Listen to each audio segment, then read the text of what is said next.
Assalamualaikum warahmatullahi wabarakatuh.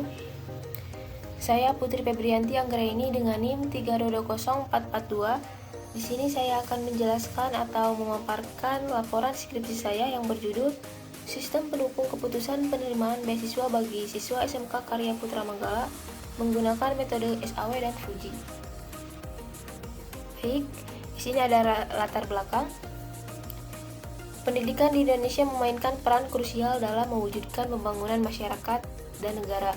Untuk mendukung siswa mencapai tingkat pendidikan terbaik, berbagai program pendidikan gratis dan beasiswa telah diimplementasikan. SMK Karya Putra Manggala sebagai lembaga pendidikan vokasi memberikan beasiswa kepada siswa berprestasi. Namun, proses penyeleksian beasiswa masih manual dan menghadapi tantangan seperti keterbatasan waktu, dan kurang akurat. Untuk meningkatkan efisiensi dan keakuratan, penelitian sebelumnya telah mengusulkan metode logika Fuji Multi Attribute Decision Making atau FMADM dan Simple Adaptive Weighting atau SAW. Dengan demikian, dibuatkan sistem yang berjudul Sistem Penerimaan Beasiswa bagi Siswa SMK Karya Putra Manggala untuk meningkatkan efisiensi, keadilan, dan akurasi proses penyeleksian beasiswa. Selanjutnya di sini ada rumusan masalah. Yang pertama, sistem penilaian dalam penerimaan beasiswa masih kurang efektif dan kurang akurat sehingga dapat merugikan peserta karena tidak keakuratan. Yang kedua, bagaimana metode Fuji dan SAW dapat memberikan solusi dalam permasalahan penerimaan beasiswa. Selanjutnya di sini ada tujuan, ada 3 tujuan. Yang pertama, tersedianya sistem yang dapat menilai secara akurat dan efektif sehingga dapat memilih peserta penerimaan beasiswa dengan kualitas penilaian yang akurat.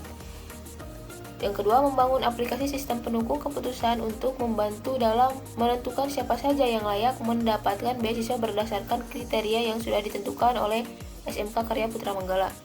Yang ketiga, untuk membantu memberikan alternatif keputusan dalam penentuan penerimaan beasiswa. Selanjutnya di sini ada roadmap penelitian, ada 5 roadmap. Di sini ada judul, nama peneliti, asal peneliti, tahun, tujuan, dan saran. Saya ambil contoh 1, yaitu penerapan Fuji SAW untuk rekomendasi penentuan penerimaan bantuan pembangunan rumah tidak layak huni. Nama peneliti Roni Arzian Jainal Fahrul Muhammad Yunus. Asal peneliti Jurnal Teknologi Informasi dan Multimedia, tahun volume 2 nomor 1 Mei 2020.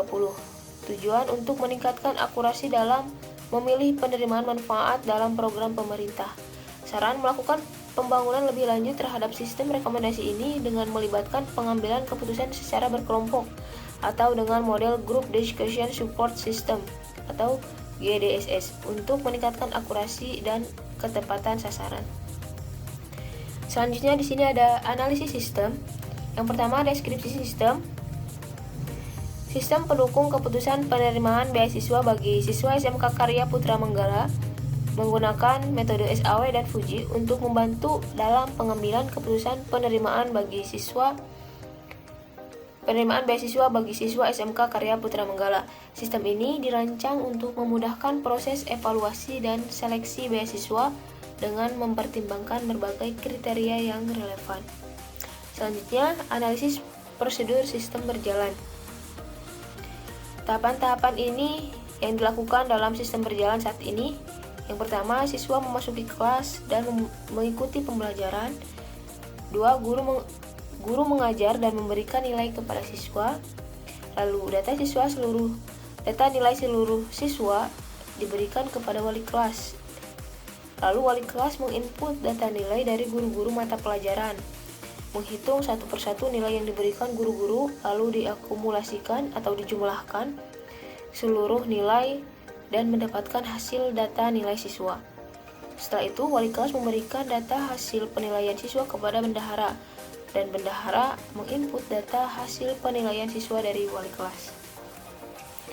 Selanjutnya di sini ada perancangan sistem. ada use case diagram yang diusulkan.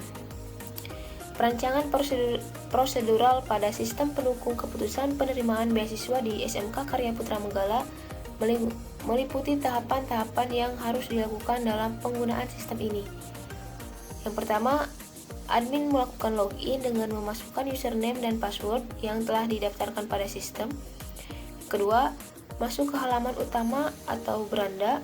Halaman ini menampilkan dashboard, data siswa, data kriteria, data subkriteria, klasifikasi, matriks keputusan, dan data nilai. Yang ketiga, ada beberapa menu, yaitu menu data siswa, data kriteria, menu data subkriteria, menu klasifikasi, dan menu matriks keputusan. Keempat, logout setelah selesai menggunakan sistem. Logout dapat dilakukan dengan mengklik tombol logout pada sistem. Selanjutnya di sini ada activity diagram yang diusulkan. Di sini ada admin, sistem, dan bendahara. Pertama, admin mengunjungi halaman login dan sistem menampilkan halaman login. Setelah itu, penginputan data siswa dan sistem menampilkan data siswa. Setelah itu, admin penginputan kriteria penilaian dan sistem menampilkan kriteria penilaian. Setelah itu, admin mengklasifikasi siswa dan sistem menampilkan data klasifikasi. Setelah itu, admin perankingan nilai siswa dan sistem menampilkan hasil perankingan. Setelah itu, admin membuat dokumen hasil perankingan dan diberikan ke bendahara, dan bendahara menerima dokumen hasil perankingan tersebut. Selanjutnya di sini ada implementasi dan pengujian. Di sini saya mengambil contoh implementasi, yaitu proses login. Untuk masuk ke dalam website ini, caranya dengan memasukkan username dan password untuk proses verifikasi hak akses. Adapun tampilan dari login tersebut sebagai berikut, bisa dilihat gambarnya. Selanjutnya di sini pengujian yang digunakan untuk menguji sistem yang baru adalah metode pengujian black box. Pengujian black box berfokus pada persyaratan fungsional perangkat lunak, yang dimana ada kelas uji, butir uji, dan jenis pengujian. Pertama ada login, hak akses pengguna sistem. Terus jenis pengujian yaitu black box. Ada kelas uji kelola data siswa, butir uji menambahkan, menyimpan, dan menghapus data siswa, jenis pengujian black box. Setelah itu ada kelola data klasifikasi, butir uji menambahkan, menyimpan, dan menghapus data siswa, jenis pengujian black box. Ada kelas uji monitoring menampilkan data hasil perankingan, jenis pengujian black box. Setelah itu ada penutup. Di sini ada kesimpulan dan saran. Ada 3 kesimpulan, yaitu 1. Sistem penilaian akurat dan efektif adalah menyediakan sistem yang menilai peserta beasiswa dengan akurat dan efektif. Sistem ini diharapkan memberikan penilaian yang adil dan dapat diandalkan, sehingga proses seleksi menjadi lebih transparan dan mengurangi kesalahan dalam pemilihan kandidat. Kedua, membangun aplikasi sistem pendukung keputusan adalah membangun aplikasi sistem pendukung keputusan untuk membantu sekolah menengah kejuruan Karya Putra Manggala dalam menentukan penerimaan beasiswa. Aplikasi ini menggunakan kriteria yang sudah ditentukan untuk menganalisis data dan memberikan rekomendasi sehingga proses seleksi menjadi lebih efisien dan konsisten.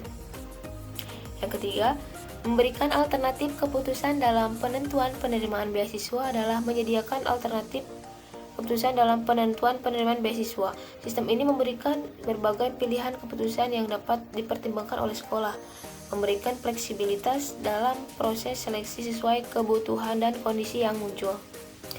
Baik, di sini ada 3 saran. Saran pertama, penilaian terintegrasi, bangun platform online untuk mengumpulkan data peserta secara otomatis, gunakan AI untuk menganalisis data dan kriteria beasiswa secara objektif, terapkan penilaian holistis dengan tes bakat, wawancara, dan portofolio. Yang kedua, sistem pendukung keputusan dinamis, buat aplikasi yang mudah digunakan untuk mengolah Untuk mengelola seleksi beasiswa, gunakan algoritma transparan untuk memilih penerima beasiswa secara adil. Sediakan fitur pelacakan dan pemantauan kemajuan penerimaan beasiswa. Dan yang ketiga, transparansi dan akuntabilitas.